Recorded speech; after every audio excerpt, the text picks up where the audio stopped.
Hi, this is Ken Goe of the Oregonian, and these are the three things I'm going to be watching this weekend in college football.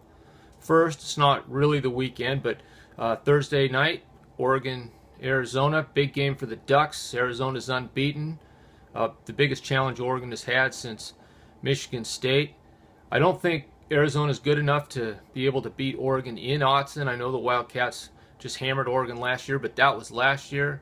The Ducks have some questions to answer defensively and on the offensive line. But I think really the offensive line is the big key. The Ducks simply have to protect their quarterback. Mariota's the franchise. If he goes down, season is in real trouble. He's probably, at this point anyway, the Heisman Trophy winner. Oregon simply has to protect him. They have to keep him healthy. If they do, there's no telling how good Oregon can be. Mariota is that good. He's a difference maker. They have to keep him healthy. The offensive line has to play well. Number two, Oregon State at Colorado. A big game for the Beavers, really. They lost to SC. That was a winnable game, I believe, for Oregon State, but not one that many people expected them to win. They didn't. This is one that people expect Oregon State to win. They have to go to Boulder. They have to play on the road. It's a Pac-12 team. I know Colorado's not a great top-level football team, but the Buffaloes are better than they were last year.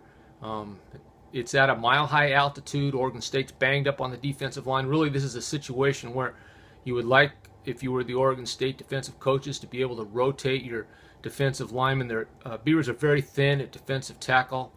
They have to hold up. And then Oregon State's offense has to come to play. The Beavers were not particularly good last week, especially in the second half against USC. Colorado's defense is not as good. Time for the Beavers to put the hammer down, win the game.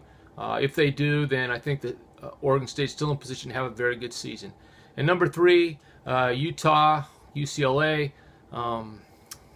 This one's sort of hard to figure and maybe a little bit of a trap game for UCLA. Bruins, I'm sure, are feeling really good about the way they stuck it to Arizona State.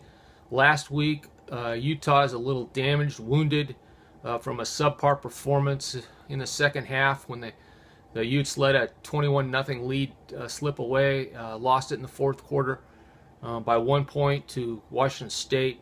I think this is where we sort of find out about Utah. Are the Utes really serious about moving out of the tail end of the Pac-12? And we find out a little bit about how emotionally tough UCLA is.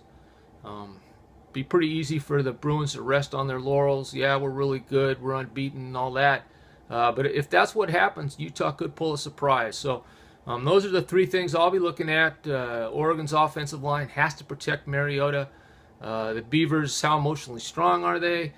Can their defensive line hold up for 4 quarters against Colorado? And will the offense come to play? And number three, Utah, UCLA. Is this one that a little bit of a trap game for the Bruins? It could be. So those are the three things I'll be watching this weekend in college football. This is Ken Goe, the Oregonian.